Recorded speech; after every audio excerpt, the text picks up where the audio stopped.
አደይ ዴብን እንደማታፈቅረው እንዲሁም ደግሞ በወንድምነት እንጂ ፍቅር የሚባለውን ነገር በፍጹም እንደማታስበውና እንዲሁም ደግሞ ቤተሰቦቿን የምትረዳበት ጊዜ እንደሆነ ለዴብ መልስ ሰጥተዋለች። ሰላም ውድና የተከበራችሁ የቻናል ቤተሰቦች ሰላም ለእናንተ ይሁን። እንዴት ናችሁ? እግዚአብሔር ይመስገን እኔ በጣም ሰላም ነኝ። ቻናሌ አዲስ ከሆናችሁ ላይክ እና ሼር ሰብስክራይብ በማድረግ እንዲሁም የደውል ምልክቷን በመጫን ቤተሰብ ሆኖላለሁኝ።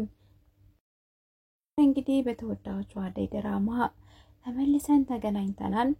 አደይ ለዴብ የሰጠችው መልስ አለ። ዴብም የሚፈልገውን ጥያቄ እየጠየቀ መልሱ ግን የግድጃ መልስ እየሆነበት ተቸግረዋል።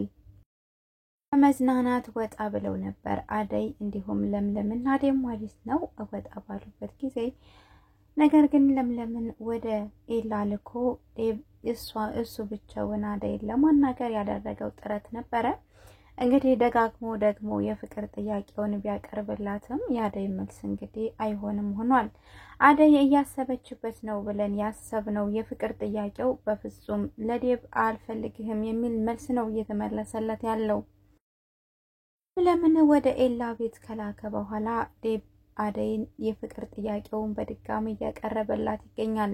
አደይ ይሄ ድል ተመልሶ እንደማይገኝ ሁሉም ሰው ቢነግራትም እሷ ግን በፍጹም ይሄንን ነገር አላደርግም። ባለፈውም ፍቅር አናዳኝ የፍቅርን ለመበቀል ነበር ባርኮትን እሺ ብየዋለሁ ያልሁ እንጂ በአሁን ሰዓት ማንንም የፍቅር ጥያቄም ሆነ ፍቅር እንደማያስፈልጋት በፍጹም አልችልም ብለዋለች።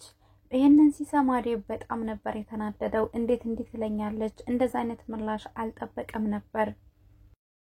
አደይ ዴብን በጣም ይወዳታል ብቻ ሳይሆን በጣም እንደሚያፈቅራት ሁሌ ቢገልጽላትም እሷ ግን አሻፈረኝ፣ በፍጹም ሊሆን አይችልም፣ አትጠብቀኝ ብለዋለች። እንዲጠብቃትም ተስፋ እየሰጠችው አይደለም። እሱ ግን የፈለገው ጊዜ ቢሆንም እኔ ጠብቅሻለሁ እንጂ እኔ ካንቺ ውጪ ማንንም አልፈልግም እያለ ነው። አደይ ግን የገረመኝ ነገሯ ፍቅር ዴብን ስለምታፈቅረው ስለዚህ የዴብን ፍቅር እንደማትቀበለው ነው የተናገረችው። እሱ ግን ፍቅርን ሰው ቢቀር ራሱ ዘወር ብሎ እንደማያያት እየነገራት ነው። እሷ ግን ቢሆንም ፍቅር ነው የምታፈቅርህ እንጂ እኔን እንደዚህ ለምነኛ ያገኘው ፍቅር በፍጹም ቢቀር ነው የሚሻለው ትለዋለች ለዴብ። ዴብ ግን ያፈቀረ ታወረ እንዲሉ ታውሯለኝ ባደይ ፍቅር። በጧ ሊዲያ በአሁን ሰዓት ኤላን በግላጭ ለብቻው እያገኘችው ነው። ስለዚህ እንደ ተፈታ ጥጃ ከስር እየወረቀች ትገኛለች። አንዴ ዳንስ፣ አንዴ ጭፈራ፣ አንዴ ደግሞ መስፈን። ብቻ ኤላን ለብቻው በማግኘቷ በጣም ደስተኛ ሆናለች። ሊዲያ ለምለም ስለሌለች ኤላ ጋር የተለያዩም ስለመሰላት በአሁን ሰዓት ኤላን የግሏ ለማድረግ ብረው ለማጽናናት እንዳይደብረ ላስጨፈረ እንዲሁም እንዳይደብረ ነው የምመጣው ያለች በኤላ ልብ የሆነ ነገር ለማግኘት ትደክማለች፣ ትለፋለች። ኤላ ግን በፍጹም እንደማይሆንና ሊዲያን ለምን እንድትንከባከብለትና ለምለም ጋር ማለቴ ለምለምን በጥሩ አይን እንድታይለት እኔን ከወደድሽኝ እንደወንድም እሷንም የኔ ናት፣ ስለዚህ ተንከባከቢልኝ እባክሽ ውደጅልኝ እያለ ቢለምናትም ሊዲያ ግን አይ እኔ አልፈልግም፣ ብቻ እሷን በፍጹም እኔ ልወዳትም ላቀርባትም አልችልም፣ እሷ እኮ ሰራተኛ ናት ነበር መልሷ። ወደ ኤላ ቤት ስትገባ ያገኘችው ነገር ግን የማይታመን ነበረ። ሊዲያና ኤላ አንድ ላይ እየጨፈሩ ነበረ። እዚህ ቤት ከወጣች ትንሽ ቆየት ብትልም አደይ እጇን ስላመማት ለኤላ የሚሰራለት ሰው ስላልነበረ እንዲሁም በዛው ለምለምና ኤላ እንዲያወሩ ብሎ ዴብ ነበር የላካት ወደ ኤላ። ለም ግን የጠበቀችውና ያገኘችው ነገር በጣም የሚያስጠላ ነበር። ምክንያቱም ድብርቱን ለማስለቀቅ ከሊዲያ ጋር ለመደነስ ፈቃደኛ መሆኑ ነበረ የተሳሳተው። እሷ ግን ተልኬ ነው ስራ ለመስራት ነው የመጣሁት ብላለች። ሊዲያ ግን በጣም ነበር የተናደደችው በመምጣቷ። ሊዲያ የባለቤትነት ስሜት ይሰማታል። ይሄ ቤት ግን የአፍቃሪዋ የኤላ ቤት ነው ለለምለም። እሷ ግን በሰው ቤት ልዘዝ የሚል ባህሪ ያላት ሊዲያ ለምን መጣሽ፣ ምን ፈልገሽ መጣሽ እያለቻት ስለታመነጫጭቃት ኤላ ኢላ አርፋ እንድትቀመጥና ለምለምን በዛ አይነት አነጋገሯ እንዳታናግሪያት እያላት ነበረ። ይሁን እንጂ ለምለምም አላመነታችም። ስራዋን ለመስራት ነበር የመጣችው። ስራዬን ሰርቼ ተመልሼ እወጣላችኋለሁ ብላ ነበር ወደ ስራዋ ያመራችው። ፍቅር ተመስገን ማለት አለባት። ለመጀመሪያ ጊዜ አንድ የሚያፈቅራት ወንድ ተገኝቷል። እሱም ዳይመንድ ነው። ዳይመንድ ፍቅርን እየወደዳት ይሁን የፍቅርልህ ተመችቶት ይሁን ፍቅር እያለ ነው። እንዲሁም ከቤታቸው ግቢ ድረስ በመግባት ፍቅርን ለማግኘት ሞክሯል። እንደ ፍቅርን የምትፈልጊውን ነገር ንገሪኝ፣ አንቺ ያልሽውን አረግልሻለሁ ይላታል። ነገር ግን እሷ አደይ ናት የኔ ችግር፣ አደይ ከዚህ ቤት ካላስወጣህልኝ አንተ የኔን ችግር አትፈታም። ነገር ግን ቢሆንም አደይን ሲሆን አንተ አትፈልግም። ስለዚህ ከኔና ያንተ ነገር ከዚህ በኋላ ምንም የሚያግባባን ነገር የለም። ሁለተኛ ከቤታችን እንዳትመጣ ውጣልኝ ነበር ያለችው። በጣም ፈርታ ነበረ። ከዚህ በፊት ፍቅርን ብቻዋን ያገኛት ጊዜ ይዟት ነበር የወጣው። ፍቅር አሁን በጣም ፈርታለች። ምክንያቱም ቤቷ ውስጥ ማንም ሰው የለም ከሷ ውጭ። ስለዚህ በድጋሚ ዛሬ ይዟት የሚሄድ ነበር ይመስላትና በጣም ነበር ፈርታ እየሮጠች የነበረችው። ራቷ የተነሳ እንዲሁም ንጉስ መጥቶ ስላየችው በጣም ነበር የደነገጠችው። ንጉስ ግን የመጣው አደይና ዴብ መንገድ ላይ ስለነበሩ እየመጡ ስለነበረ በጣም ስለደነገጠ ከመጣ ይገድለናል በማለት ነበረ እንውጣ ብሎት የነበረው። ፍቅር ወደ ትክክለኛ ማንነቷ ተመልሳለች። አሁን አደይን ለማሰቃየትና አደይን ስራ ስሪ አትስሪ የሚል ቃላትን ለመለዋወጥ ወደ አደይ ክላስ ነበር ያመራችው። ግብ ስሪ በሚል ሰበብ እጇን ለማንሳት የቃጣችው ፍቅር እጇን ተይዛ ተጨንቃለች። አደይ ላይ እጇን ለማንሳት የፈለገችው ፍቅር በትንሽ በትልቁ ነበር።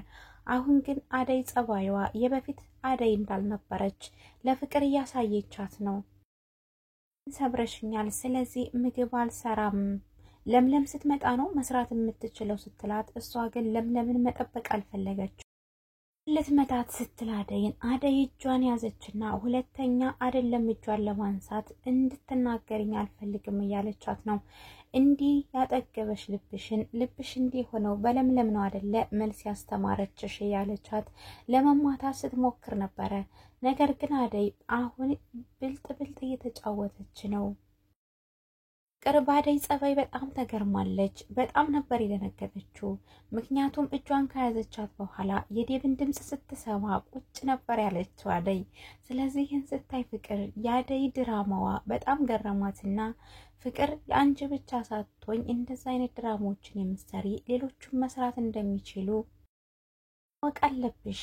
አደይ የዴብን ድምጽ ስትሰማ ተቀምጣ እንዲሁም በቀዘቀዘ ድምጽ ነበር ያናገረቻት ፍቅርን። ፍቅር እስካሁን ምግብ አልበላችም፣ ስለዚህ ርዋታል ልስራላተኝ እያለች አደይ በለሰለሰ ድምጽ ልታስተናግዳት ትሞክራለች። ይቅርታ እየጠየቀች አሁኑን ወደ ኩሽና ገብቼ ምግብ እሰራለሁ ትላለች አደይ። ይሄንን ነገር ሲሰማ ግን ዴብ በጣም ነበር የተናደደው። ለምለም እስክትመጣ ጠብቂ፣ አደይ እጇን አሟታል ነበር ያላት። ነገር ግን ፍቅር አፍጥጣ ነበር እዛው ቆማ የቀረችው። ምክንያቱም የአደይ ድራማ እያየች ነበረና አልሰራም ብላት ነበረ እጇን ያዘቻት። ስለዚህ ፍቅር እንደምታረገው ነገር ማስመሰል ሌላ ሰው ማስመሰል እንደሚችል ፍቅር መማር መቻል አለባት። ለዛ ነው አደይ ይሄንን ነገር ከሷ ፊት ያረገችው። ማለቴ አደይ ከፍቅር ፊት አደይ ማስመሰል እንደምትችል ለማስተማር እየፈለገች ነው። ዛሬ ለምለም በሄደችበት የተቃቀፉ ወንድና ሴቶችን በማየት አይኗ ታሟለኝ። ከዛም ሌላ ትኩሳት እዚህም ሌላ ትኩሳት ቢገጥማትም ገርሟታል እሷም ለራሷ። ከዛ ኤላ ጋር የዴብ እህት ሊዲያ ተቃቅፋ ትጨፍራለች። እዚህ ኪችን ውስጥ ፍቅርን አደይ አቅፏት ያባብላታል።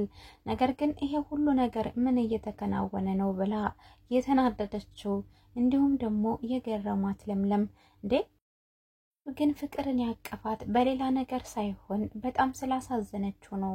ፍቅር እባክህን ዴብ ከኔ ጋር ሁን፣ ማለቴ እንዶሚ ሰርች እስክጨርስ አብረኸኝ ሁን። አንተ ፍቅር ትላለህ እንዴ? አፈቀርኩ ካልክ የሚያፈቅርህን ሰው ስሜት ተረዳ እያለች እየለመነችው ስለነበረ እንዲሁም አንቺ ከተስተካከልሽ ጸባይሽ ከማረ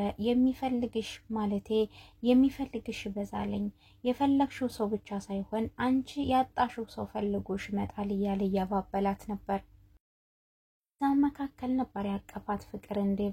ምክንያቱም ታሳዝናለች አንዳንዴ ብዙ ሰው የለኝም ማለት የሚወዱኝ ሰዎች በሙሉ ከኔ ጋር እኮ የሉም ብላ የዴቭን አንጀት እየበላችሁ ነበርና ዴቭም ለዛ ነበር ያቀፋት። ነገር ግን ለሙ ስትደርስ ያጋጠማት ነገር ከዛም ቤት ከዚህም ቤት አንድ ሲሆንባት እንግጣ የዴቭን ስም ጠርታ ዴቭን አሳፈረችው። ዴቭ ያፍርም ፍቅር ግን እንደማታፈር ታውቃላችሁ።